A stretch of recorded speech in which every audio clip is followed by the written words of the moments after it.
नमस्कार, आप देख रहे हैं नेशनल वॉइस। आपके साथ मैं हूं शुभ्रा सुमन। अमेठी में राहुल गांधी को घेरने के लिए बीजेपी ने व्यूह रचना शुरू कर दिया है।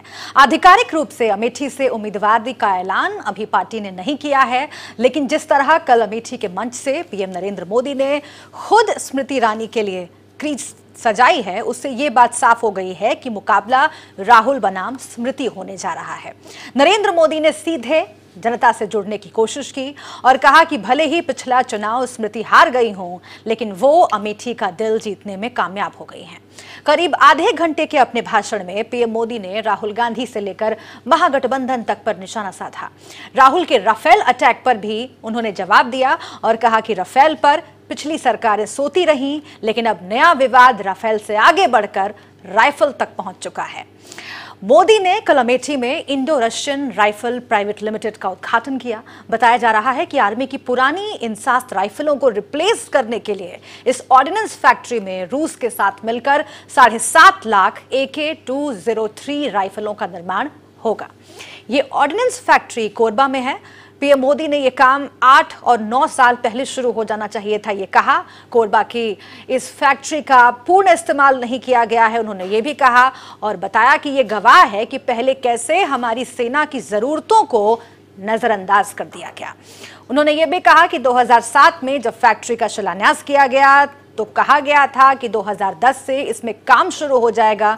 पहले की सरकार 3 साल तक ये तय नहीं कर पाई कि इसमें कौन से हथियार बनेंगे, उसे जमीन नहीं मिली, बिल्डिंग 2013 तक लटकी रही और इसी आरोप पर इसके ठीक बाद राहुल गांधी ने ट्विटर के जरिए पीएम के खिलाफ मोर्चा खोल दिया। ये ट्वीट हम आपको दिखा रहे हैं। राहुल गांधी ने पीएम नरेंद्र मोदी पर जनता को गुमराह करने और झूठ बोलने का आरोप लगाया। उन्होंने ट्वीट किया कि ऑर्डिनेंस फैक्ट्री का शिलान्यास पहले ही हो चुका है। राहुल ने पीएम पर सवाल खड़ा किया तो उस पर स्मृति ईरानी ने राहुल गांधी को घेरने की कोशिश की। उन्होंने एक 2010 की खबर को शेयर किया और लिखा कि ऑर्डिनेंस फैक्ट्री का शिलान्यास करने के साथ ही राहुल गांधी ने अमेठी का सत्यानाश किया है। राहुल स्मृति के ट्विटर वॉर के बीच अमेठी एक बार फिर से सियासी चर्चा का केंद्र बन गया है। अमेठी का राजनीतिक महत्व क्या है और पिछली बार जो मुकाबला कुमार विश्वास के होने की वजह से त्रिकोणीय था, वो इस बार सीधे राहुल बनाम स्मृति होगा, तो इसके क्या मायने हैं। हमें यह भी नहीं भूलना चाहिए कि 2014 से लेकर अब तक राहुल की सियासी छवि में काफी तब्दीली हुई है। वो अब कांग्रेस पार्टी के राष्ट्रीय अध्यक्ष हैं और कई जीत उनके खाते में जुड़ चुकी हैं। पिछली बार भले ही अमेठी से स्मृति ईरानी ने राहुल को कड़ी टक्कर दी, लेकिन इस बार राहुल को घेरने में वो कितनी कामयाब होंगी, इसी पर चर्चा करेंगे। और इसके साथ ही आपको बताएं कि प्रधानमंत्री नरेंद्र मोदी ने राहुल के गढ़ अमेठी में 540 करोड़ की परियोजनाओं का लोकार्पण किया, शिलान्यास किया। इस मौके पर रक्षा मंत्री निर्मला सीतारमण मौजूद थी, कपड़ा मंत्री स्मृति ईरानी, राज्यपाल राम नाईक के साथ यूपी के सीएम आदित्यनाथ भी वहां पर मौजूद रहे। और इस मौके पर पीएम मोदी ने संबोधन जो किया उसके बारे में हमने आपको बताया। कांग्रेस पर जमकर निशाना साधा। पीएम मोदी ने कहा कि कांग्रेस के समय में सेना को बुलेट प्रूफ जैकेट के लिए भी तरसाया गया। मोदी ने अमेठी में राइफल फैक्ट्री का उद्घाटन किया। जैसा कि बता रहे हैं हम आपको, AK-203 राइफल का दुनिया लोहा मानेंगी। ये तमाम बातें उन्होंने वहां पर कही है, आप सुनिए। स्मृति ईरानी जी उम्मीदवार के रूप में आपके बीच आई थी। आपके लिए नया चेहरा था, नया परिचय था, लेकिन आपने बहुत आशीर्वाद दिए। भले हम चुनाव समय नहीं जीत पाए, लेकिन आपका दिल जीतने में हम सफल हो गए। और अब आपको हम उस दिन की तस्वीर दिखा रहे हैं जब राहुल गांधी ने दिसंबर 2007 में अमेठी में आर्म्स फैक्ट्री का शिलान्यास किया था। राहुल का दावा है कि यहां पहले से हथियार बन रहे हैं। पीएम मोदी ने यहां AK-203 राइफल की फैक्ट्री का शिलान्यास किया है। लेकिन ये 2 तस्वीरें आप देखिए, 2007 की तस्वीर जिसका जिक्र ट्विटर पर राहुल गांधी कर रहे थे, अब वो जो तस्वीरें सामने आई हैं उसके बाद कम से कम ये तो साबित हो गया है कि उद्घाटन पहले हो चुका था। और 2019 कल की ये तस्वीर देखिए जो उद्घाटन बीजेपी सरकार की ओर से किया गया, पीएम नरेंद्र मोदी की मौजूदगी में किया गया, वो भी आप देखिए। तो ये 2 तस्वीरें आपके सामने हैं जिस पे अब सियासी संग्राम छिड़ गया है।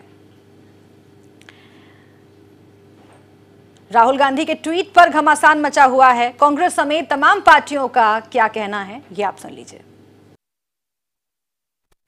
2007 में उनको मुझे लगता है चश्मा भी लगवा लेना चाहिए बीजेपी के लोगों को कि दिसंबर 2007 के अंदर जो हथियारों का जो फैक्ट्री है उसका उस वक्त उद्घाटन किया था, राहुल जी ने स्वयं किया था। अगर हो सके तो आप उनको वो पट्टिका जो भिजवा दीजिएगा, उसकी तस्वीर थोड़ा बड़ा करके भिजवाइए ताकि वो देख लेंगे आराम से। देश में हमने DRDO के जो भी आर्म्स की जो फैक्ट्री से जो हमने लगाए, भारत की सरकार ने, पिछली सरकारों के काम है। और रायबरेली में जो उसका यूनिट है, वो यूनिट तो बीजेपी के राज में नहीं लगा।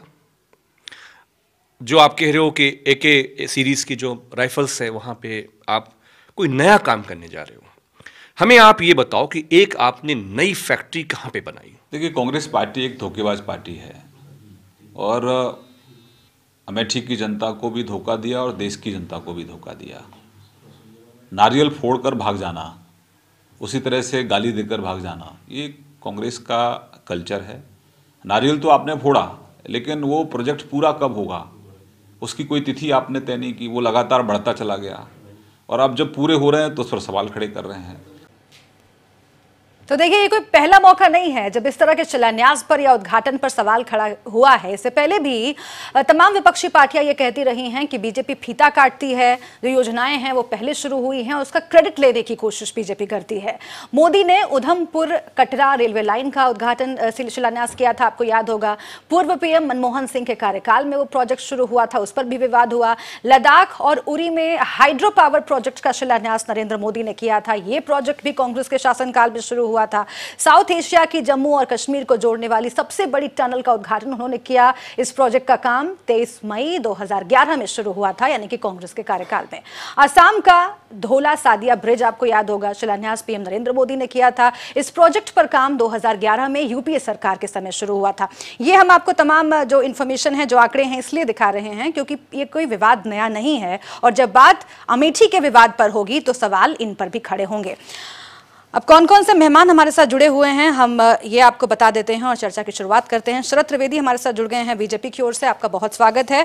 कांग्रेस की ओर से अभिषेक राज हमारे साथ जुड़ गए हैं, आपका भी स्वागत है। और विवेक साइलिस समाजवादी पार्टी की ओर से हमारे साथ रहेंगे इस चर्चा में, आपका भी बहुत स्वागत है। लेकिन शरद त्रिवेदी जी, पहले आपसे सवाल, और सवाल यही कि राहुल गांधी ये कह रहे हैं कि आप लोग झूठ बोल रहे हैं, नरेंद्र मोदी झूठ बोल रहे हैं। 2007 में ही शिलान्यास हो गया था, जिसकी तस्वीरें भी अब आ गई हैं, और फिर से एक बार शिलान्यास का ढोंग किया जा रहा है।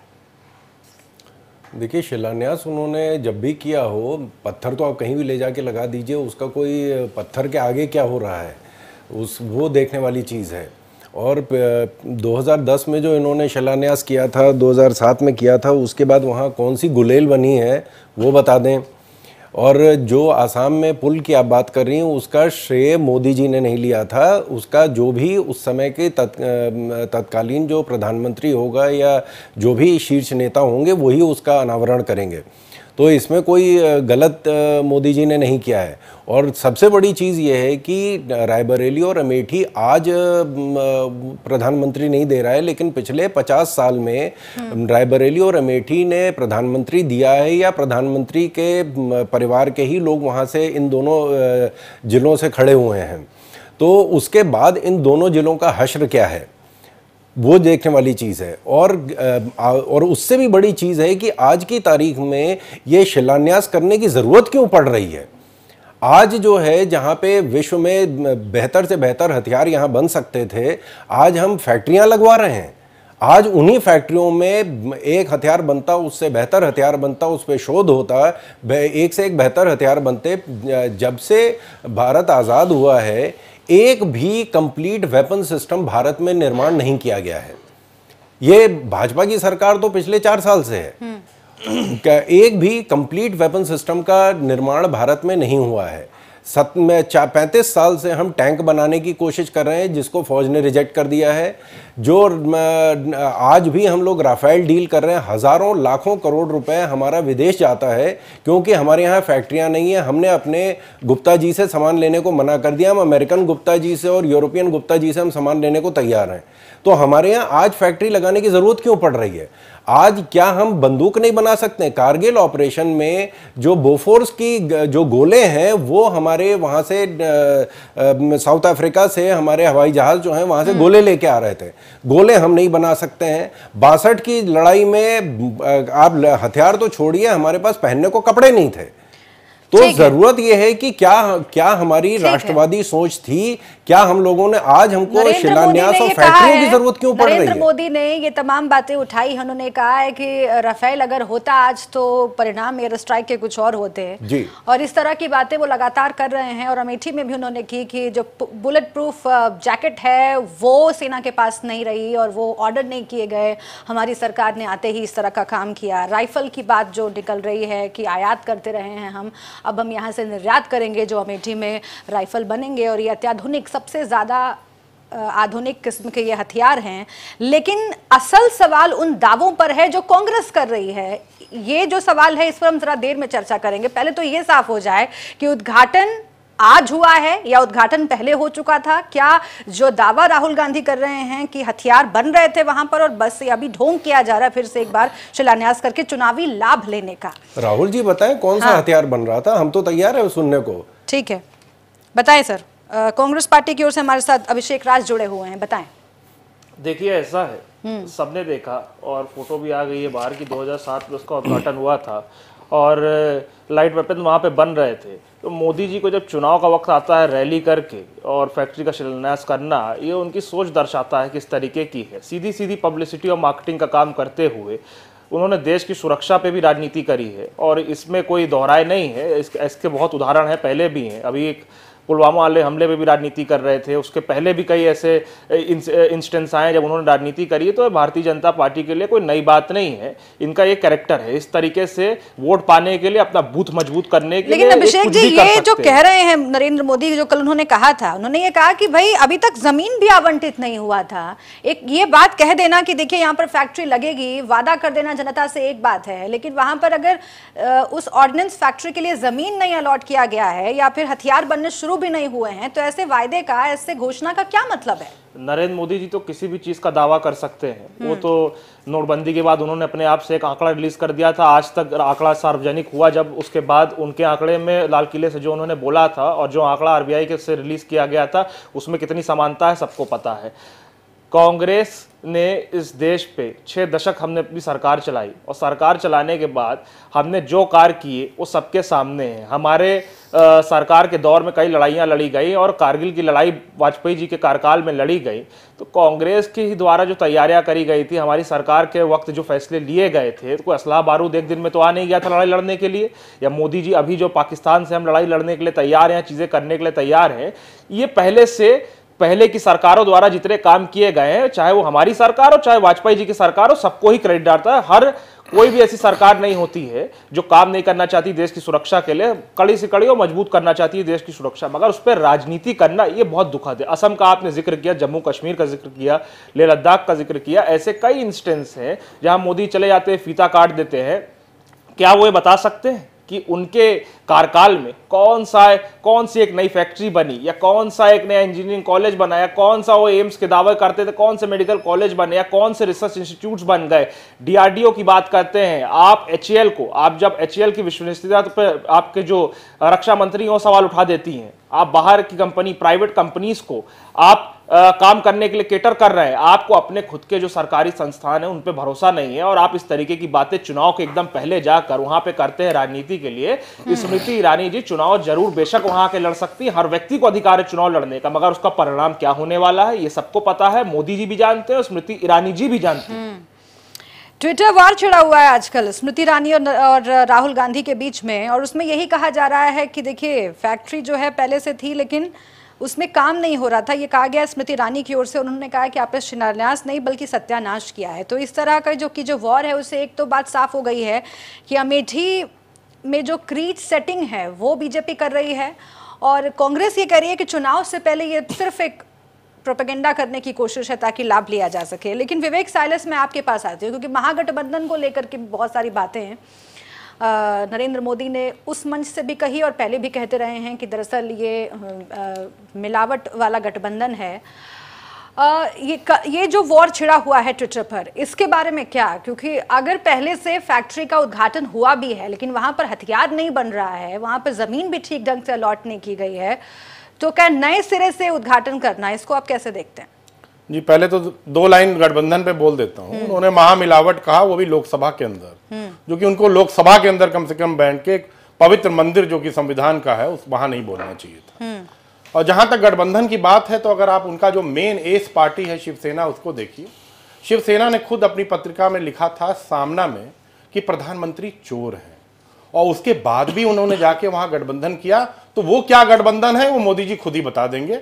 उसके बाद रामदास अठावले ने दोबारा उस पर सवाल खड़ा कर दिया कि साहब हमसे तो पूछा नहीं गया, हम इस गठबंधन का विरोध करते हैं, हमको भी साथ ले लो। खैर वो छोड़ दीजिए।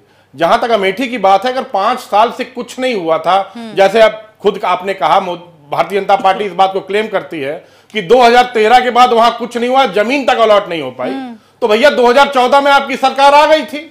2014 में आते ही आपको जमीन अलॉट भी कर देना चाहिए था, और AK-203 की आपकी मैन्युफैक्चरिंग भी स्टार्ट हो जानी चाहिए थी, लेकिन आपने नहीं किया। जब चुनाव के कुछ दिन रह गए हैं, 10 दिन के अंदर आचार संहिता लग जाएगी, उस समय आप जाके राजनीतिक रोटियां सेकने की कोशिश कर रहे हैं।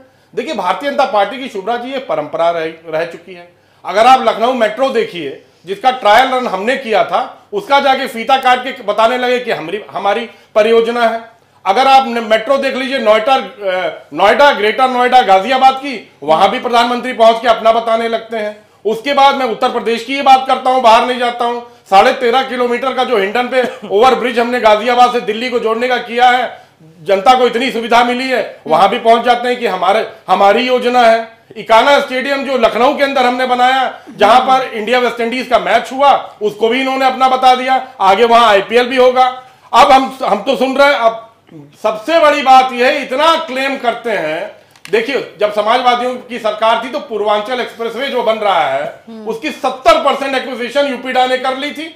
आज 2 साल हो गए, हमने तो 21 महीने में आगरा लखनऊ एक्सप्रेसवे का उद्घाटन करके वहां पर युद्ध विमान भी उतार के दिखा दिए। आप इतने अगर काम करने वाले थे तो आपको 24 महीने के अंदर पूर्वांचल एक्सप्रेसवे भी बना देना चाहिए था। क्यों नहीं बनाया? आज वहां क्या काम कर रहा है, क्या उसमें कितना बजट अलॉट हुआ है, उससे तो आप मिट्टी तक नहीं डाल पाएंगे, और आप पीठ थपथपाते रहते हैं। देखिए, झूठ बोलने की आदत भारतीय जनता पार्टी की बहुत पुरानी है। मां गंगा की सफाई के नाम पर आए थे। आज WHO की रिपोर्ट कहती है, समाजवादियों की रिपोर्ट नहीं कहती है, कि 58% प्रदूषण बढ़ चुका है। तो चिदम्बरम साहब भी मान गए हैं कि गंगा सफाई में अच्छा काम कर रही है सरकार। कौन? चिदम्बरम साहब। अब चिदम्बरम साहब की क्या वो है, मैं तो WHO का आंकड़े लेकर आ रहा हूं मैम, मैं तो और कुछ नहीं कह रहा हूं। किसानों की आयु आपने दुगना करने के लिए कहा था, लेकिन 50,000 किसानों ने आत्महत्या कर ली। आज कर्जा इतना हो गया है, 2014 में मैं एक चीज और बोलूंगा, बाद में बात होती रहेगी, कि 55 लाख करोड़ रुपए हिंदुस्तान पे कर्जा था जब मोदी जी ने प्रधानमंत्री कुर्सी पे बैठे थे। आज क्या है? जवाब दे दे, 83 लाख करोड़ है कर्जा हिंदुस्तान के ऊपर। इस पे भारतीय जनता पार्टी क्या जवाब देना चाहती है? ठीक है, 2 पॉइंट्स यहाँ पर बहुत महत्वपूर्ण है। एक तो रक्षा सौदों की बात जो हो रही है, रक्षा उपकरणों की बात जो हो रही है, जो जवानों को ज़रूरत पड़ती हैं चीज़ें, उसकी बात हो रही है। और नरेंद्र मोदी ने यह कह के निशाना साधा कि पहले की सरकारें देरी करती रही हैं, उसमें राफेल से लेकर राफेल भी आया, और उस पर हम बात करेंगे। और दूसरी बात ये, जिसका जिक्र बार बार कर रहे हैं, जो कि समाजवादी पार्टी का दर्द रहा है और बार बार बीजेपी पर, सरकार पर सवाल खड़े करती रही है, मेट्रो से लेकर के इकाना स्टेडियम की बात कर रहे हैं, पूर्वांचल एक्सप्रेसवे की बात कर रहे हैं, कि काम जो है ज्यादातर पिछली सरकारों में हुआ और बीजेपी की जो मौजूदा सरकार है वो क्रेडिट लेने का काम करती है। इस पर मैं आऊंगी सर, लेकिन राजेंद्र जी, मैं आपसे समझना चाहूंगी कि जो ट्विटर वॉर चल रहा है उससे क्या साबित होता है? क्योंकि देखिए, राहुल गांधी ने ये कहा कि पहले वहां पर हो चुका है उद्घाटन ऑर्डिनेंस फैक्ट्री का, उसकी तस्वीरें भी अब आ गई है पब्लिक डोमेन में, जो हमने अपने दर्शकों को दिखाई भी। और उन्होंने ये भी कहा कि छोटे हथियारों का उत्पादन हो रहा था, फिर से एक बार शिलान्यास करने का ठीक मतलब है कि आप चुनावी फायदा लेने के लिए, लोगों को गुमराह करने के लिए ऐसा कर रहे हैं और आप झूठ बोल रहे हैं। लेकिन स्मृति ईरानी ने ट्वीट किया, उन्होंने ये कहा कि आपने शिलान्यास ही नहीं किया, सत्यानाश किया। और साथ ही उन्होंने एक और तस्वीर पोस्ट कर दी, जो कि एक संस्थान के उद्घाटन की तस्वीर है। उसका एक ये नेशनल पेट्रोलियम टेक्निकल स्कूल ये कभी उद्घाटन हुआ था इसका, और उसकी एक फोटो है जिसको ट्वीट की स्मृति ईरानी ने, और उन्होंने लिखा कि आपने तो उस संस्थान का शिलान्यास दोबारा कर दिया जिसकी कांग्रेस नेता ने ही 2 दशक पहले नींव रखी थी। तो उन्होंने इस तरह से इसे देखा कि देखिए हम अगर ऐसा कर रहे हैं तो आपने भी तो ऐसा ही किया था, लेकिन अगर कांग्रेस ने ऐसा किया, अगर किया होगा कभी, जो कि स्मृति ईरानी कह रही हैं, तो इसका मतलब ये तो नहीं है कि बीजेपी भी चुनाव से ठीक पहले उस ऑर्डिनेंस फैक्ट्री का दोबारा उद्घाटन करे जिसका हो चुका था उद्घाटन। तो ये जो तू मैं की स्थिति बन गई है ट्विटर पे, इसको आप कैसे देखते हैं? कौन भारी पड़ रहा है? देखिए सुब्रा जी, थोड़ा समझाने के लिए बताता हूँ आपको। हाँ। यहाँ ओबरा पावर प्रोजेक्ट बना है, उसमें जब भी नई यूनिट का उद्घाटन होता है तो जो भी सरकार होती है वो करती है, और पिछली सरकार का नहीं बताती है कि ये प्रोजेक्ट आया कब था। ठीक ऐसी ही स्थिति है कि जो अमेठी में कल जिस प्रोजेक्ट का प्रधानमंत्री जी ने और उद्घाटन करते हुए तमाम आरोप कांग्रेस के ऊपर लगाए, उसका वास्तव में राहुल गांधी ने शुरुआत की थी। अब वो बिल्डिंग छोटी थी या बड़ी थी, ये विवाद का विषय नहीं है। विवाद ये है कि राहुल गांधी ने उसकी शुरुआत की थी। जो आर्म्स उस वक्त बनने थे उससे एक नई आर्म्स अब बनेगी, उसके लिए एक विस्तार है। उस विस्तार को प्रधानमंत्री जी ने कल और ओके किया, और राहुल गांधी पर आरोप भी लगाए कि ये जो प्रोजेक्ट शुरू करते हैं समय से पूरे नहीं होते हैं, इसका देश को खामियाजा भुगतना पड़ता है। एक बात तो शुरुआत राहुल गांधी ने की थी, अब इस पर राजनीति शुरू हो गई है। उसकी वजह यह है कि स्मृति ईरानी को इस बार राहुल गांधी के खिलाफ फिर चुनाव लड़ना है। स्मृति ईरानी जब पिछली बार भी चुनाव लड़ी थी तो बड़े ड्रामे किए थे, बड़े ड्रामे हुए थे। इस बार भी देश की सबसे ज्यादा ड्रामे वाली सीट यही होगी, अमेठी।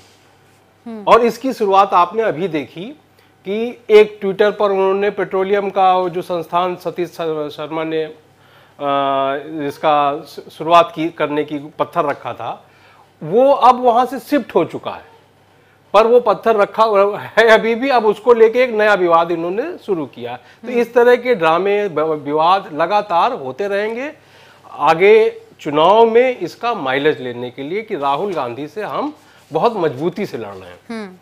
तो ये एक राजनीतिक ड्रामेबाजी है और ये अभी आगे जारी रहेगी। ठीक है, यानी कि स्मृति ईरानी के ट्वीट से ऐसा लगता है कि चूंकि कांग्रेस के किसी नेता ने ये किया था कि पहले से बीजेपी के शासनकाल में वो बीजेपी की ओर से ये उद्घाटन किया गया था, इसलिए कांग्रेस ने दोबारा कर दिया। तो अब नरेंद्र मोदी जो कि प्रधानमंत्री की स्थिति में, जो कि प्रधानमंत्री हैं देश के, अगर वो किसी ऐसी चीज का उद्घाटन कर रहे हैं जो कि पहले से हो चुका था वो काम, तो जाहिर है कि ये बात हो गई ना कि आपने ऐसा किया तो हम भी ऐसा कर सकते हैं। तो कौन सही कौन गलत, कौन किस स्थिति में है, इसी को समझने की बहुत ज़रूरत है। और सबसे बड़ी बात कि अमेठी की जनता से सीधे जुड़ने के लिए ये पूरी कवायद कल की गई थी, और इसीलिए ये भी कहा नरेंद्र मोदी ने कि भले ही चुनाव हार गई हो स्मृति ईरानी, लेकिन उसके बाद भी लगातार अमेठी आती रहीं और उन्होंने यहाँ की जनता का दिल जीत लिया है। इस तरह से लोगों से कनेक्ट करने की कोशिश की। मैं अगर दिल जीत लिया होता तो इतने ड्रामे न होते जी। वास्तव में ये चुनाव वहां अमेठी का ड्रामे का ही चुनाव रहेगा, और हर बार शुरुआत उसकी स्मृति ईरानी के ट्वीट से या उनकी किसी बयान से या राहुल गांधी के ऊपर कोई ऐसी टिप्पणी से जो विवाद का पैदा करेगी। ये अब हमको आगे दिखेगा। हमने पीछे 14 के चुनाव में देखा था कि किस तरह का ड्रामा जिस दिन वोटिंग हो रही थी उस दिन भी हुआ था। कैसे कैसे लोग बूथ के सामने बैठे थे और मतलब एक बहुत ही भयानक स्थिति दौड़ भाग की उस दिन थी। आज आगे भी कुछ ऐसा ही सीन हमको दिख रहा है। ठीक है, ठीक है। अब मैं आपके पास आती हूँ शरद त्रिवेदी जी। तमाम तरह के आरोप आप पर लग गए। कांग्रेस पार्टी के प्रवक्ता बोल रहे थे, समाजवादी पार्टी के प्रवक्ता बोल रहे थे। एक बात साफ है कि आप पर ये आरोप पहले भी लगते रहे हैं कि अगर काम हो चुका है पिछली सरकारों में, आप लोग उसका क्रेडिट लेने के लिए इस तरह से करते हैं कि या तो ये भी चलता है कि फीता काटने वाली सरकार है ये, पहले की सरकारें काम कर चुकी हैं, आपने क्रेडिट ले लिया शिलान्यास करके या फिर उद्घाटन करके, और आप कह रहे हैं कि हम ही ने सब किया है। तो आखिर ये स्थिति हमेशा क्यों बनती है? एक और इन्फॉर्मेशन मेरे पास आ रही है कि सैमसंग नोएडा में जो ये अभी प्रधानमंत्री पहुंचे हुए थे, वहां पर भी बहुत इवेंट एक किया गया था और उससे ये प्रोजेक्ट करने की कोशिश की गई थी कि सारा काम इसी सरकार में हो रहा है, लेकिन वहां पर भी पहले से 9 लाख का उत्पादन चल रहा था। ये ये भी इंफॉर्मेशन है, इस तरह की इंफॉर्मेशन अगर है तो क्रेडिबिलिटी जो है सरकार की, सैमसंग फैक्ट्री उस की पर बात असर कर पड़ता रही है, वो सैमसंग फैक्ट्री का एक्सपेंशन था, सैमसंग फैक्ट्री का शिलान्यास तो वही तो यहाँ पर भी कहा जा रहा है, यही बात यहाँ पर भी कह रहे हैं कि ये भी एक्सपेंशन ही है, और आपने कह दिया कि हम नए सिरे से कर रहे हैं। 70 साल 55 साल पहले सरदार सरोवर प्रोजेक्ट का शिलान्यास नेहरू जी ने किया था। 45 साल जो है वो प्रोजेक्ट कंप्लीट नहीं हुआ। उन्होंने कहा, उसके बाद उन्होंने ये जो आखिरी उनका भाषण था संसद में, उन्होंने कहा था कि उसका शिलान्यास नेहरू जी ने किया था और उसका फाइनल जो सरदार सरोवर प्रोजेक्ट को खोलने का काम है वो मोदी जी ने किया था। तो कोई ऐसी आप रिकॉर्डिंग बता दीजिए कि वो ये कह रहे हैं कि नहीं जी फलाना जो काम है वो हमने किया है। लेकिन शरद जी वही तो यहीं पर कहा जा रहा है ना, वही तो यहाँ पर भी कहा जा रहा है कि आप अगर ये कह देते, सुनिए ना, अगर आप ये कह देते जनता को सीधे खोलना, अगर जैसे आपने आप सड़क अगर बनाई यहाँ है पर अमेठी में सर अगर आप ये कह देते जनता को, सीधे सीधे बता देते कि देखिए पहले से कुछ उत्पादन चल रहा है यहाँ पर और हम इसका एक्सपेंशन कर रहे हैं, ऐसा हो सकता है कोई, ये भी मैं मानता हूँ ठीक हो जाता, फिर सवाल खड़े नहीं होते। कोई तकनीक ऐसी हो भी सकती है, भाई हम लोगों के पास तो नहीं है, लेकिन ऐसी तकनीक भी हो सकती है कि बिना जमीन के खाली शिलान्यास से जो है वहाँ हथियार बनने लगे थे। ऐसा भी हो सकता है, क्योंकि यहाँ की पार्टियां कुछ भी कर सकती हैं कि भाई बिना जमीन लिए भी वहाँ पे प्रोडक्शन हो रहा था। एक गुलेल, एक ग्रेनेड, एक गोली, एक उसकी जो डब्बा भी वहाँ क्या बना है जिसमें वो राइफल रखी गई थी। हमने आज की तारीख में 70 साल बाद हमको ज़मीन खरीदनी। अभी नेशनल डिफेंस कॉरिडोर जो है उत्तर प्रदेश में बन रहा है, जिसकी 5000 एकड़ भूमि चिन्हित कर ली गई है, उसका अधिग्रहण शुरू हो गया है। आज की तारीख में हमको क्यों जरूरत पड़ रही है कि हम फैक्ट्रियां लगाएं? नहीं, लेकिन मैं एक नया ट्रेंड देख रही हूँ सर इस सरकार का, कि राफेल के मामले में भी और राइफल के मामले में भी यही कहा जा रहा है कि चूंकि देरी हो रही थी पिछली सरकार की ओर से, इसलिए पहले का सारा खत्म करके हम नए सिरे से शुरू कर रहे हैं और भूल जाइए जो पहले हुआ था। जब तक डील यही आपकी उसमें भी दलील थी, जब तक डील नहीं होगी तब तक डील नहीं होगी। ये पुरानी पार्टियों का चलन था कि अगर डील नहीं होगी तो डील नहीं होगी। 70 साल 50, ये जो राफेल का किस्सा है ये करीब आज की तारीख में ये करीब 18 साल 19 साल पुराना किस्सा चल रहा है। इस पे उनकी डील नहीं हो पाई, इसलिए राफेल हथियार नहीं खरीदे गए। ठीक है, यहाँ और जो 30,000 करोड़ की कहानी बनाई जा रही है, इसका मैं आपको बता दूं कि ये जो पहले तो राहुल जी ने कहा कि मुझे जो फ्रेंच राष्ट्रपति उन्होंने मुझे कान में कुछ कहा, फिर वहां के विदेश मंत्री मंत्रालय के प्रवक्ता का उनका ऑफिशियल स्टेटमेंट आया कि ऐसी कोई बात राहुल जी के साथ नहीं हुई। चलिए ठीक है, हाँ वो बहुत लंबा प्रोसेस है, वो हम पूरा जाएंगे भी नहीं उसमें, क्योंकि आज राफेल की नहीं आज राइफल की बात हो रही है। लेकिन मैं ट्रेंड की बात कर रही हूँ जो कि आप पर आरोप लग रहा है कि उसमें भी आपका यही तर्क था, राफेल में भी, कि बहुत देरी हो रही थी इसलिए हमने सारा कैंसिल करके नए सिरे से अपने स्तर से कर दिया, अपने हिसाब से जो मन किया वो कर दिया। तो अभिषेक राज जी, सवाल मेरा आपसे ही है कि आप ये कह रहे हैं कि मोदी जी झूठ बोल रहे हैं, लेकिन यहाँ पर शरद त्रिवेदी भी कह रहे हैं, तमाम बीजेपी के नेता ये कह रहे हैं कि हथियार तो बन ही नहीं रहा था, जमीन तक अलॉट नहीं हुई थी। अगर ऐसा था तो यानी कि राहुल गांधी ने जो ट्वीट में कहा है वो झूठ बोल रहे हैं। बीजेपी के नेताओं से मेरा अनुरोध है, सार्वजनिक करें ये बातों को, जो डॉक्यूमेंट्स हैं उनको लेकर आए, और इस तरीके का अगर हो रहा था तो ये तो बहुत लंबा पीरियड हो गया। सरकार के आखिरी महीने में आपको ये याद आ रहा है कि वहां पे जमीन नहीं थी, आप इस तरीके की बातें कर रहे हैं, लोगों को गुमराह करने की कोशिश कर रहे हैं। 2007 में 408 करोड़ रुपए इस प्रोजेक्ट के लिए एलोकेट किए गए थे, जिसमें से सिविल वर्क जो हुआ था 48 करोड़ रुपए का वहां पे हुआ था, और 65 करोड़ रुपए वहां शॉप्स बनाने के लिए जो होती हैं, गन्स और ये बनाने के लिए अलग .32 की पिस्टल वहां बन रही थी, इंसास राइफल और ये कार्बाइन, इन सब के लिए बनाने के लिए वहां एलोकेट किए गए थे, वहां काम चल रहा था। इनके कहने से, भारतीय जनता पार्टी के तेज चिल्लाने से और गुमराह करने से लोग वहां गुमराह नहीं होंगे। कल वहां मोदी जी गए थे, योगी जी गए थे, और वहां पे विरोध प्रदर्शन भी हुआ है, वहां लोगों कार्यकर्ताओं के ऊपर और वहां पे आम नागरिकों के ऊपर लाठियां भजवाने का काम भी इन लोगों ने किया है। बता दूं कि इंसास राइफल बंगाल में बनती है, इंसास राइफल तो यहाँ बनती ही नहीं। तो क्या वहीं बन सकती है? इंसास राइफल वहां नहीं बनती है। नहीं, ये बताइए क्या वहीं बन सकती है? आप जहां बताएंगे वहीं पे होगा। आप देश की जनता को गुमराह नहीं कर सकते। तो आप एक बात बताइए, एक डिफेंस फैक्ट्री का अगर उद्घाटन करने भी जा रहे हैं, जबकि वो उसका एक्सटेंशन है, द करेक्ट वर्ड एक्सटेंशन है, अगर आप उसका उद्घाटन भी बाय चांस करने जा रहे हैं, एक्सटेंशन करने जा रहे हैं, तो वहां जनसभा रैली नहीं करता है आदमी। कांग्रेस पार्टी ने कभी जनसभा रैली करके उद्घाटन नहीं किया किसी चीज का। आपके तरह राजनीतिकरण हर चीज का नहीं करते। बंद कमरे में वोट पाले, 2-2 वोट पाले, आपके तरह देश की सुरक्षा से गंदी राजनीति कांग्रेस कांग्रेस पार्टी ने नहीं करी है। हम लोग इस तरीके की राजनीति नहीं करते हैं, हम लोग विकास की राजनीति करते हैं। हमने 10 साल यूपीए 1 और यूपीए 2 की सरकार में काम किया और करके दिखाया। हमारी ही पॉलिसीज को आप आगे लेकर नाम बदल बदल कर उसका चल रहे थे, फीते काटने काम कर रहे थे। मोदी जी झूठ बोलते हैं, कहते हैं कि मैंने इतने एयरपोर्ट खोल दिए।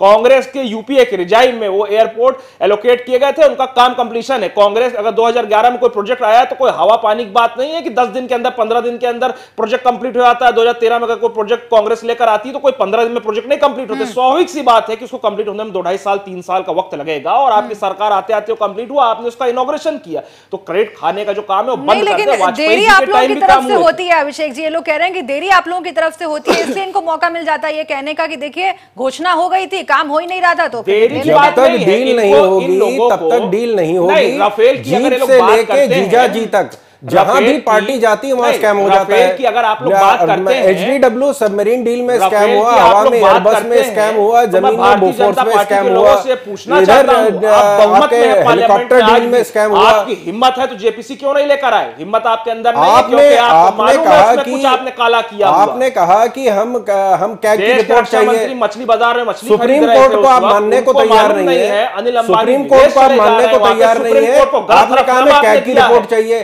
कैग की रिपोर्ट जब आई, कंट्रोलर ऑडिटर जनरल की रिपोर्ट आई, तो आपने कहा कि हम वो भी नहीं मानने को तैयार है। उसके बाद अब एक ही तरीका है कि ये सारा जो ट्रायल है ये रूम शिफ्ट कर दिया जाए। वहां जो आपके नातेदार हैं वहीं पे ये ट्रायल हो। कोटा सुप्रीम जोन में ये इसका ट्रायल होना चाहिए, तब ये बिल्कुल फैसला हो जाएगा। कैग को आप नहीं मान रहे, सुप्रीम कोर्ट को नहीं मान रहे। आज भी हमारे जवान मर रहे हैं, कल भी हमारे जवान मरे, परसों मरे, आए दिन हमारे जवान तो क्यों मर रहे हैं? क्यों आपने हथियार क्यों नहीं बनने दिए यहाँ पे? आपको यहाँ हथियार बनने देने चाहिए थे। अगर यहाँ हथियार बनते तो ये नौबत नहीं आती। आज 70 साल बाद भी हम विदेश से आयात कर रहे हैं हवाई जहाज। ठीक है, कोई हवाई जहाज हमारे यहाँ नहीं बनता है। घटनाएं जो है मल्टीप्लाई कर चुकी हैं। मैं उस पर आती हूँ, लेकिन विवेक जी अमेठी में जो हो रहा है, अमेठी में जो सियासत हो रही है उस पर मैं समझूंगी आपसे, और उसके बाद राजेंद्र जी मैं आपके पास भी आऊंगी क्योंकि बहुत महत्वपूर्ण ये सीट लग रही है। और पिछली बार भी ऐसा ही था। पिछली बार यहाँ पर जो मुकाबला था त्रिकोणीय था और ये कहा गया कि कुमार विश्वास की होने की वजह से कुछ फायदा हो गया और राहुल गांधी को, और जो लग रहा था कि स्मृति ईरानी बहुत कुछ अच्छा कर जाएंगी, ये नहीं हुआ। लेकिन हाँ, टक्कर देती हुई जरूर नजर आई, लेकिन एक सम्मानजनक स्थिति कांग्रेस की बनी रही। इस बार आप लोगों ने अमेठी रायबरेली सीट छोड़ी है कांग्रेस के लिए, लेकिन वहां पर अगर सीधी चुनौती बीजेपी दे रही है और अगर ऐसी स्थिति बनती है कि सम्मान बचाना मुश्किल हो जाए कांग्रेस के लिए, तो ये तो अच्छी स्थिति नहीं होगी। शुभ्रा जी, सबसे पहले तो मैं बता दूं, ये पहली बार नहीं है जो समाजवादी पार्टी ने रायबरेली अमेठी की सीट छोड़ी है। हम पिछले आप 3-4 चुनाव देख लें लोकसभा के, तो अमेठी और रायबरेली से कभी भी हमारा कैंडिडेट नहीं लड़ा है। सबसे पहले तो मैं बधाई दूंगा अपने बीजेपी के मित्र जो हैं, हमारे शरद साहब बैठे हुए हैं, उन्होंने सैमसंग के बारे में बिल्कुल सही कहा, जो कि बहुत कम भारतीय जनता पार्टी के प्रवक्ता कहते हैं कि वो एक्सपेंशन था, जिसको मोदी जी ने, योगी जी ने बताया कि हमारी योजना है, बल्कि 9 लाख मोबाइल्स का प्रोडक्शन ऑलरेडी वहां हुआ था, उसको सिर्फ एक्सपेंशन करने की काम किया था। हम लोग देखिए, और दूसरी बात इन्होंने नेशनल डिफेंस कॉरिडोर की बात की, तो नेशनल डिफेंस कॉरिडोर का तो जब मोदी जी आए थे तब से बात चल रही है। अब जाके 20,000 करोड़ की परियोजना में मात्र 1,000 करोड़ रुपए देने के लिए रिलीज करने के लिए कहा गया है, वो भी रिलीज नहीं हुए। तो नेशनल डिफेंस कॉरिडोर का क्या होगा, ये तो भगवान ही मालिक। काम शुरू हो गया है। और देखिए शुभ्रा जी, थोड़ा सा अमेठी से हट के अगर हम वाराणसी की बात करें, जो हमारे प्रधानमंत्री महोदय की एक लोकसभा क्षेत्र है, उन्होंने कहा था हम इसको क्योटो बना देंगे। आज वाराणसी में क्या हो रहा है, क्या है, अगर आप वाराणसी जाके देखिए तो आपको रोना आ जाएगा। इनकी खुद की रिपोर्ट कहती है कि बनारस का रेलवे स्टेशन हिंदुस्तान का 4था सबसे गंदा स्टेशन है। और एक एसटीपी प्लांट भी इनने बनाया, 32 लाख करोड़ लीटर रोज कचरा जो है मां गंगा में जाता है। एसटीपी प्लांट आपने बनाया मात्र 10,000 करोड़ लीटर का। आज भी 20-22 करोड़ लीटर गंदा कचरा मां गंगा की छाती पे जा रहा है, वहां भी आप फेल हो चुके हैं। आप स्मार्ट सिटीज बनाने के लिए 100 स्मार्ट सिटी बना रहे थे, अगर एक भी बना दी हो तो बताइए। आप बुलेट ट्रेन ला रहे थे, अगर एक भी ले आए हो तो बताएं। 100 दिन में काला धन लाने वाले थे, अगर 1 रुपया भी आया हो तो बता दीजिए। नोटबंदी से आपने कहा था आतंकवाद खत्म हो जाएगा, नक्सलवाद खत्म होगा। आज क्या हो रहा है सीमा पे आप देख लीजिए। तो भारतीय जनता पार्टी को ये छल प्रपंच की और ये भाषणबाजी की राजनीति से हटके काम करना पड़ेगा। लेकिन अब समय निकल चुका है, it's too late for the Bharatiya Janata party. अब कितना भी भाषण कर ले कुछ नहीं होने वाला। 2 महीने में फैसला हो जाएगा। ठीक है, अभी एक और इन्फॉर्मेशन आई, फैसला तो 4 उपचुनाव में हो ही चुका है। अभी आपको याद होगा कि कुछ दिन पहले कुंभ में गए थे पीएम नरेंद्र मोदी, वहां पर सफाई कर्मियों के पांव उन्होंने धोए थे और वाराणसी से खबर आई कि वहां पर सीवर साफ करने के लिए 2 सफाई कर्मी उतरे थे और उनकी मौत हो गई। तो आप देखिए कि ऐसी खबरें आ रही हैं जिस पर भी हमें बात करनी चाहिए और ये भूलना नहीं चाहिए। ये संकेतात्मक राजनीति के दौर में हमें ये सब भूलना नहीं चाहिए कि इस तरह के हादसे भी हो रहे हैं। प्रधानमंत्री के संसदीय क्षेत्र में अगर हो रहे हैं तो जवाब देना चाहिए। लेकिन अमेठी की जो मैं बात कर रही हूँ राजेंद्र जी, अमेठी कितना महत्वपूर्ण रहने वाला है, क्योंकि वाराणसी से अभी पीएम लड़ेंगे कि नहीं लड़ेंगे, अभी इस तरह की बातें जो है वो साफ होगी। लेकिन कम से कम कल आधिकारिक तौर से भले घोषणा नहीं हुई हो, लेकिन ये फैसला हो गया, ऐसा संदेश चला गया कि स्मृति ईरानी राहुल गांधी को फिर से एक बार टक्कर देने जा रही हैं। और उन सब के बीच जो कल वहां पर क्रीज सजाई है पीएम नरेंद्र मोदी ने, वो कितनी अहम है? देखिए, पीएम जी ने महोदय ने जो स्मृति ईरानी के लिए फील्ड सजाई वो तो बहुत ही बेहतर है, पर सवाल आमने सामने की टक्कर का है। राहुल गांधी जो 4 साल पहले थे वो अब उससे बड़ा रूप अख्तियार कर चुके हैं। अब वो एक राष्ट्रीय पार्टी के राष्ट्रीय अध्यक्ष हैं। वो 2014 में नहीं थे। अब उनके मुकाबले स्मृति ईरानी एक केंद्र सरकार की मंत्री हैं जिनका 4 साल में दूसरी बार डिपार्टमेंट बदला गया। पहले और वो पिछले चुनाव में हार के आई थी। ये एकमात्र 2 लोग ऐसे थे जो चुनाव हारे थे और मोदी सरकार में मंत्री बने, महत्वपूर्ण मंत्री बने। एचआरडी मिनिस्टर बनाया गया इनको। हारे हुए नेता को एचआरडी मिनिस्टर बनाया गया। ऐसे ही वित्त मंत्री अरुण जेटली को हारने के बाद वित्त मंत्रालय दिया गया। स्मृति ईरानी को उसी वक्त ये तय कर लिया गया था कि अमेठी में ही रहना है, अमेठी की ही राजनीति करनी है अब, और इसीलिए वो पूरे 5 साल आती रहीं। पर जब भी वो आई उन्होंने राहुल गांधी को ही आरोपित किया।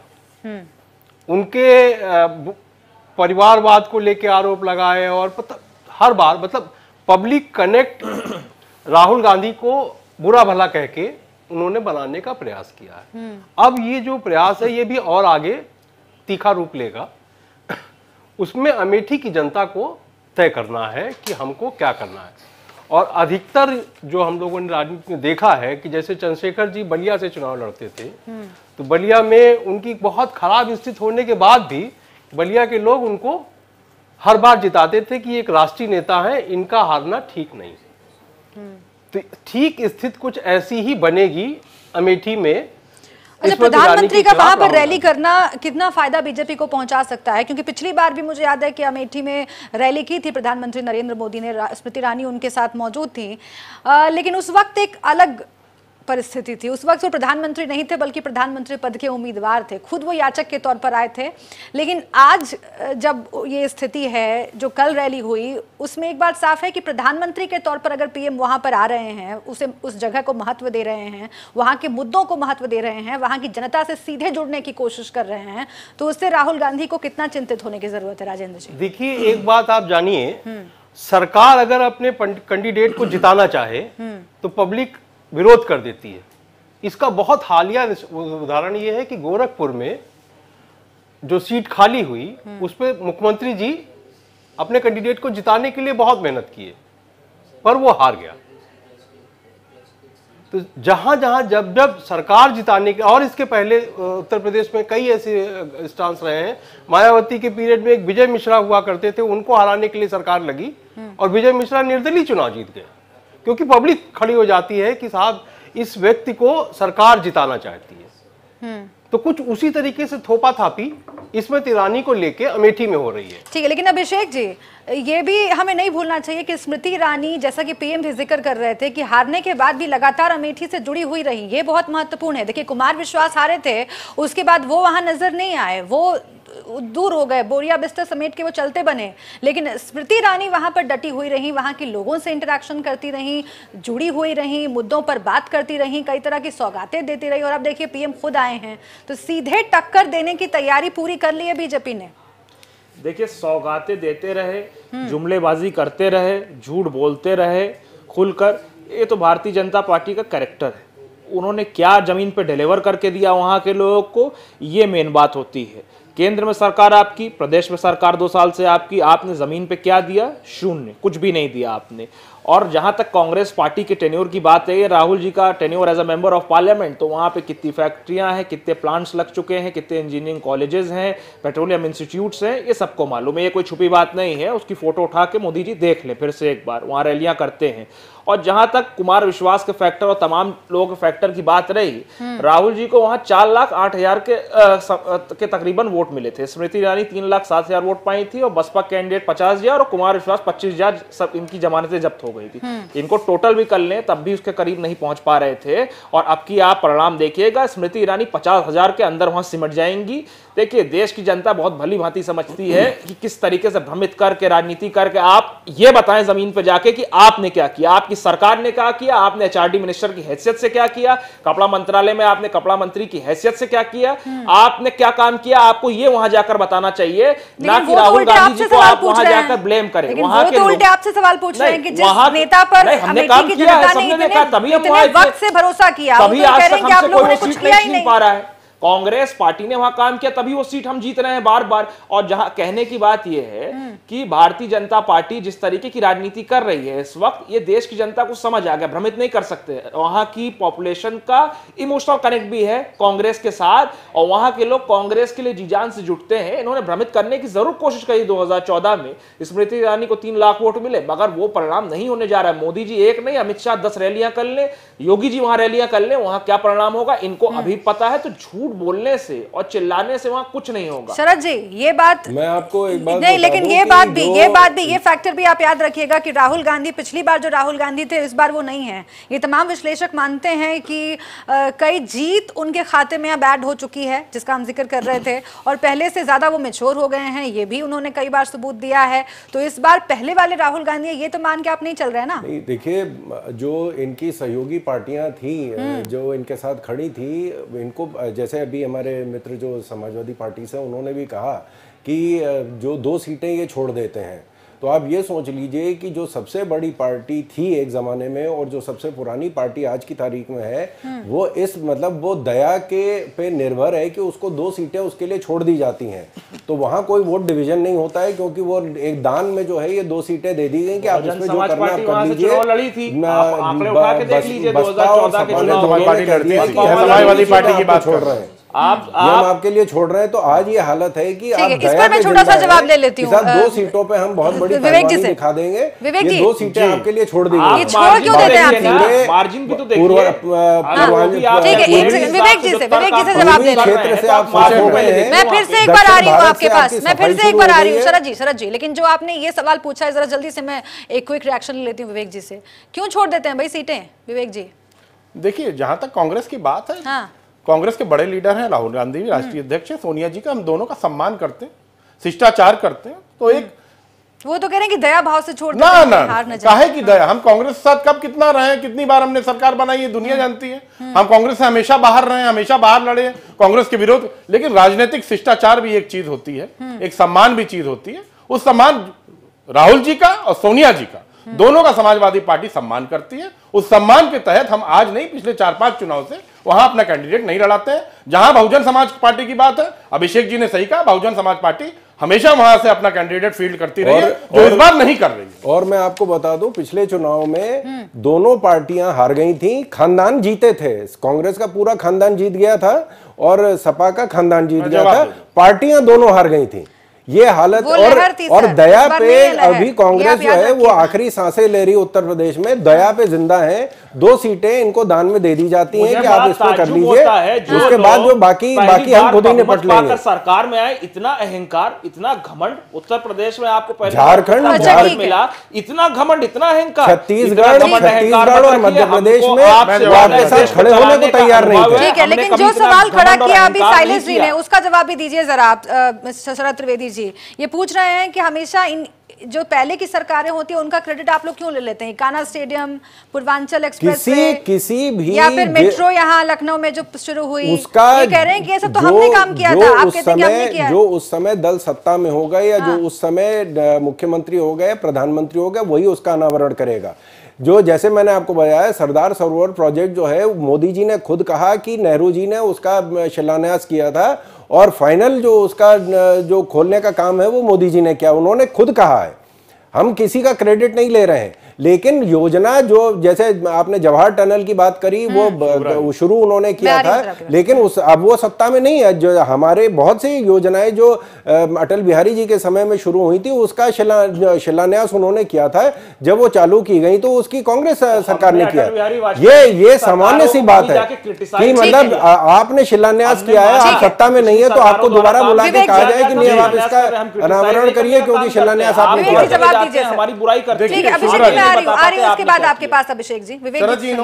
शरद जी ने योजनाओं की बात की, शुभ्रा जी। तो योजनाएं जो 5 चुनाव हुए उसमें बहुत तेजी से और बहुत बढ़ चढ़ के भारतीय जनता पार्टी ने अपनी गिराई थी। चाहे वो जनधन योजना इनकी रही हो, उज्ज्वला योजना रही हो, आवास रहा हो, शौचालय रहा हो, आयुष्मान रहा हो, स्टैंड अप रहा हो, मेक इन इंडिया रहा हो, इसका बहुत बड़ा प्रोपेगेंडा किया था 5 राज्यों के चुनाव में। रिजल्ट क्या हुआ? इन योजनाओं को जनता ने दरकिनार करते हुए भारतीय जनता पार्टी को बाहर का रास्ता दिखा दिया था। इसका मतलब सीधे सीधे शरद जी है कि किसी भी योजना पे आपकी देश की जनता ने विश्वास नहीं किया था। अगर किया होता तो आपको दोबारा मौका दे देती। ये है अहम सवाल। सपा और आज आप देख लीजिए किसानों का क्या हाल है, महिलाओं का अत्याचार क्या चल रहा है, बेरोजगारी का क्या चरम सीमा पहुंच गई है। 6.1% एनएसएसओ कह रही है, समाजवादी पार्टी नहीं कह रही है। एनएसएसओ कह रहा है कि 45 साल में सबसे ज्यादा बेरोजगारी बढ़ी हुई है। व्यापारी हताश है, शिक्षकों को ये लखनऊ में पीटा जा रहा है, गर्भवती महिलाओं तक को आप लोग नहीं छोड़ रहे हैं। सीबीआई, आरबीआई, सुप्रीम कोर्ट जैसी संस्थाओं ने मजाक बना के रख दिया है। लखनऊ को हजरतगंज में दरोगा जी के गाड़ी पे बैठा के बांध के उनको हजरतगंज में घुमाया गया था। डीएसपी को गोली मारी गई थी।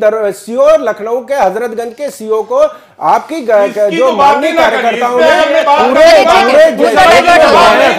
आप और उसके बाद डाइवर्ट हो जाएगा, डाइवर्ट हो जाएगा। एक सेकंड डीएसपी को गोली मारी गई है।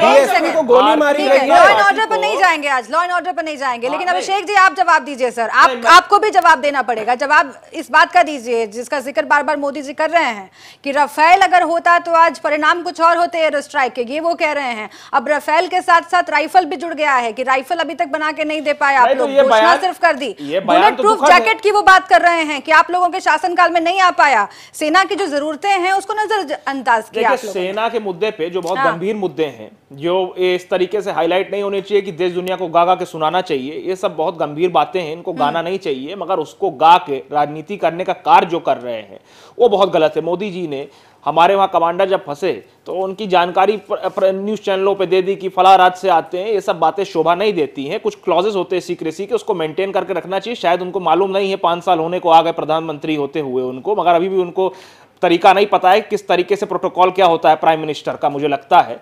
और जहां तक भारतीय जनता पार्टी बात कर रही है गठबंधन की, सपा बसपा कांग्रेस कर रही है, तो ये करना आप बंद कर दें। आप ये बता दें कि बिहार में आपके 21 से 22 सांसद थे, आपको 17 सीटों पर गठबंधन करने की मजबूरी क्या थी? 17 सीटें आपको देनी पड़ गई जदयू को और 17 सीटों पर आप लड़ रहे हैं। तो ये पता चल रहा है कि आपकी विश्वसनीयता कम हो चुकी है, आपको खुद भी ये बात मालूम है, तभी आप कम कम सीटों पर हर जगह गठबंधन कर ले रहे हैं और मजबूर होकर चुनाव लड़ रहे हैं। बंगला दे देते हैं, ऑफिस दे देते हैं, गाड़ियां दे देते हैं, सिक्योरिटी दे देते हैं, सबको लुभाने की कोशिश कर रहे हैं, किसी तरीके से लोगों को रोकने की कोशिश कर रहे हैं। शिवसेना से क्या आपकी डील हुई होगी आप ही को मालूम है। आपको आए दिन गाली दे रहे थे हर अखबारों में, आपने उसके बावजूद जाके बेशर्मों की तरह वहां डील कर ली। तमिलनाडु में आप 7 सीटों पे चुनाव लड़ रहे हैं, आपकी असलियत यहीं से पता चल गई। 40 सीटों वाले राज्य में आप 7 सीटों पर गठबंधन करके चुनाव लड़ रहे हैं। आप भीख मांग रहे थे मायावती जी से कि आप हमारा समर्थन करिए। छत्तीसगढ़ में भीख मांग रहे थे, मध्य प्रदेश में आप भीख मांग रहे थे, उन्होंने मना कर दिया समर्थन नहीं करेंगे।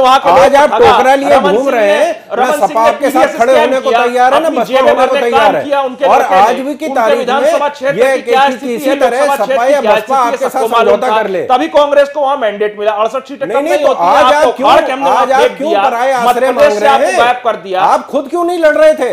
आप टोकरा लिए भीख मांग रहे थे कि सपा बसपा आपको 2 सीटों से ज्यादा दे दे। भैया हम तो वहां अकेले समझौता चुनाव नहीं लड़े, हुआ। हम तो अकेले अब चुनाव आपने लड़े, कहा 68 कि नहीं सीट लाए, क्या है? आप पूरा परिणाम खानदान देखिए, लड़ने को तैयार है। परिणाम सपा देखिए, बसपा बातें मत की करिए। दया पे आप परिणाम निर्भर पहले कर रहे परिणाम क्या हैं। हुआ, और वो अभी मैटर देखिए करता है। अभी इस कांग्रेस बार पार्टी क्या में हश्र होने जो वाला है, बहुमत ये जो सरकार 2 में बची सीटें हश्र वो भी जा आपका रही होने हैं वाला आपकी। है। तभी आप अभी कम राहुल सीटों जी पे पहले गठबंधन अपनी कर रहे गद्दी हैं। बचा अरे लें, भैया फिर 22 देश बचाएं। सीटें वहां जीते थे बिहार में, आप 17 सीटों पे गठबंधन कर लेते हैं। आपकी कमजोरी यही दर्शाती है। उत्तर आपकी प्रदेश तो में भी यही कमजोरी स्थिति होगी। भीख मैं पे 74 जिंदा है। लाऊंगा, मैं 74 पूरी लाऊंगा, मेरे पार्टी भाई। आईसीयू में 70 आखिरी सीटें तो आपकी सांसें ले बची रही कुल मिला हैं, के, भीख 3 पे सीटें तो जिंदा आपकी है। जा 2 चुकी। सीटें दी गई हैं आप आपको। गलतफहमी में आपकी जी रहे हैं, हैसियत बातों उत्तर में जी प्रदेश रहे में हैं। आप बात करिए, ये जहां बैठे अहंकार हैं और 2 घमंड, सीटों पे आपको ये चिमटा दिया अहंकार गया और है। घमंड। और आज पार्टी के आपको ही आपका वर्तमान समझौता विधायक अगर ना हमारी हो पार्टी में तो ये शामिल हो सीटें भी चुके नहीं हैं। निकलेंगी। और कई अगर लोग अभी संपर्क में सपा हमारी बसपा पार्टी दोनों में लड़ आने के जाएं लिए। तो ये आप सीटें भी पता आपकी नहीं दोनों कौन सी नहीं दुनिया में निकलेंगी। रह आप रहे हैं, आपको जल्दी ये पता खैर चलेगा कि मनाइए आपको क्या कि इस देश अखिलेश की जी जनता ने असर और करेगी। मायावती जी ने आपको हमारे ठीक है, 2 सीटें विवेक दे जी दी कुछ हैं। कहना चाह रहे कांग्रेस भारत हैं। की एक बात सेकंड, करने एक वाले, सेकंड, ठीक है, भाजपा ठीक भारत की अपने बात है, ठीक करने है, मगर विवेक आप जी, हशर है देश की एक सेकंड जनता अभिषेक करेगी। जी, ठीक है, विवेक जी। शरद जी से पूछना चाहूंगा हाँ, कि आपने पहले भी बहुत वादा किए थे। अमित शाह ने बहुत बोला था। क्या बोला था? राजस्थान में 180 प्लस, मध्य प्रदेश में 200 प्लस, छत्तीसगढ़ में 70 प्लस। और छत्तीसगढ़ पे तो कम से कम बात ना करिए, 2/3 बहुमत से आप हार चुके हैं और रमन सिंह को जनता ने बाहर कर दिया, ये इतिहास बन चुका है। तो इस तरह की बातें ना करें। जहां तक आप बात कर रहे हैं अमेठी की, तो देखिए गोरखपुर में योगी जी ने पूरी ताकत लगाई, जैसे हमारे राजेंद्र भैया ने कहा, गोरखपुर में पूरी ताकत लगाई, लेकिन आप हार गए। आप चिंता करिए वाराणसी की, जहां से मोदी जी लड़ने आ रहे हैं। उनका क्या, जैसे हमने मुख्यमंत्री को हराया गोरखपुर में, वैसे ही आपके प्रधानमंत्री इस बार वाराणसी काशी की जनता हराने जा रही है। मां गंगा की कसम खाने से कुछ नहीं होगा। वहां जमानत बचाने की कोशिश करिए और जनता इस बार आपसे बदला लेगी। सिर्फ जमानत बचाइए आप अपनी। योगी जी 4 जगह आपने बचाने देख की लिया कोशिश ना, करिए, जमानत जब्त होने जा रही आपके है। मुख्यमंत्री और मुख्यमंत्री राहुल जी मूल-मूल की, कराना, और सब अभी ये बात तय चुके कर हैं। लें आप कि और खानदान कराना का तो कौन खुद सा आदमी प्रधानमंत्री लड़ेगा, बना रहे अमेठी से कौन थे। लड़ेगा और रायबरेली से कौन लड़ेगा। पहले आप ये तय कर लीजिए कि कौन लड़ेगा अमेठी से और रायबरेली से। जनता अच्छी तरह से समझ गई है। अभी आप बाकी जो खानदान के लोग हैं उनको लेके आइए। पूरा खानदान उतर रहा है, बहन भी आ गई। बहन को ये नहीं समझ में आ रहा है कि पार्टी बचाएं, भाई को बचाएं या पति को बचाएं। वो आपसे पूछ अभी के वो आएंगी क्या? नहीं वो तो आपसे उन्हें पूछ ये के खुद ही आएंगी। नहीं समझ में आ रहा है। मुझे जवाब दीजिए, वो आपसे पूछ के आएंगी नहीं, कि हम आए या ना आए। वो तो आप खुद होते कौन सोच हैं रही कि वो आए या है ना कि आए? बचाएं किसको, Who are you? भाई को वो बचाएं, आए ना आए, किसको बचाएं? पार्टी को बचाएं या जीते पति को हारे, बचाएं। कहां से लड़े? क्या पूरा जिम्मेदारी मिली? खानदान आप कौन है बैलगाड़ी भाई? में घूम रहा है। आप कौन है? पूरा बताने खानदान, वाले? वो आए ना, आपके समाजवादी पार्टी की सारे नेता, शीर्ष नेता कचहरी जा रहे हैं। पूरे शीर्ष नेता कचहरी भुगत रहे हैं। कोई चीज नहीं जिसमें आपका स्कैम नहीं हुआ है। कहीं ऐसा नहीं जहाँ दलाली नहीं हुई है, जहाँ धांधली नहीं हुई है। राजेंद्र जी, एक सेकंड सर, राजेंद्र जी मैं आपसे आखिरी टिप्पणी लेना चाहती हूँ क्योंकि वक्त मेरे पास बहुत कम है। राफेल के बाद जो एक राइफल वॉर अब जिसकी हम चर्चा कर रहे हैं, जो अब ट्विटर पर राहुल बनाम स्मृति के तौर पर दिख रहा है, उसका क्या असर पड़ने वाला है? थोड़े दिन चलेगा और इसको राष्ट्रीय सुरक्षा के से जोड़ते हुए, क्योंकि इस वक्त बीजेपी के पास यही एक सबसे प्रमुख मुद्दा है कि राष्ट्रीय सुरक्षा का एजेंडा आगे रखो, राष्ट्र प्रेम, राष्ट्र भावनाओं को जगाओ और चुनाव मैदान में आओ। अपने कामकाज के वादों पर, हम क्या करने वाले 14 में जो वादे किए थे उन पे कोई जिक्र मत करो। इस राष्ट्रवाद को बस लेके आगे चलो कि सेना को उनकी जरूरतों को के हिसाब से कांग्रेस ने काम नहीं किया, कश्मीर की जो समस्या है वो कांग्रेस की देने, यानी सारी कुछ जिम्मेदारियां कांग्रेस की हैं। हमारी कोई जनता में अपील कर रहे हैं कि नहीं ये मामले, ये जो मुद्दे देखिए, राष्ट्र प्रेम तो हमेशा से जनता में अपील किया है और उसका असर भी रहा है, पर इन्होंने जिस तरीके से उसको उठाया है वो कितने दिनों तक के चलेगा। अब जैसे कि अमित शाह ने भी कह दिया कि 250 आतंकवादी वहां पर मरे हैं, बल्कि सेना ये कह रही है कि अभी कोई आंकड़ा नहीं है। तो इस तरह की जो बातें हैं, धीरे धीरे करके जैसे जैसे इलेक्शंस और नजदीक आएंगे और भी ऐसे मुद्दे उठेंगे। फिलहाल राफेल वॉर के बाद आप देख रहे हैं राइफल वॉर, जिसमें और भी आगे नए चैप्टर्स जुड़ सकते हैं। बहुत शुक्रिया आप सभी का हमसे बातचीत करने के लिए, इस चर्चा में शामिल होने के लिए। तमाम बड़ी खबरों के लिए देखते रहिए नेशनल वॉइस।